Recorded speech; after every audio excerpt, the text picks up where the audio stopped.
À peine sorti de l'hôpital, Kanye West rencontre Donald Trump. D'après Donald Trump, Kanye West et lui seraient amis depuis longtemps. Assisterons à la fin de Kanye West, grand génie musical de ce XXe siècle. L'auteur de l'incroyable Life of Pablo a été repéré ce mardi dans le vaste hall d'entrée de la tout aussi vaste Trump Tower, qui, comme son nom l'indique, héberge les bureaux du milliardaire désormais président des États-Unis.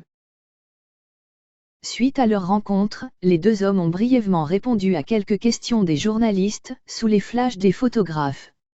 Trump a ainsi affirmé qu'il était ami depuis longtemps avec le rappeur, un homme super, et qu'ils n'avaient fait que discuter de la vie.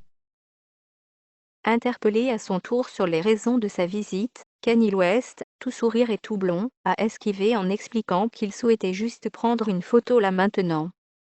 Les deux hommes se sont quittés avec une poignée de main, Trump enjoignant West à prendre soin de lui et lui disant à bientôt.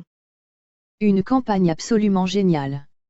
Lors d'un concert en Californie mi-novembre, Kanye West, qui n'avait pas encore pété une pile psychologique, avait assuré que s'il avait voté, son bulletin serait allé à Trump, arguant du fait qu'il avait trouvé sa campagne absolument géniale. Il avait ensuite exhorté les Afro-Américains à cesser d'être obsédés par le racisme.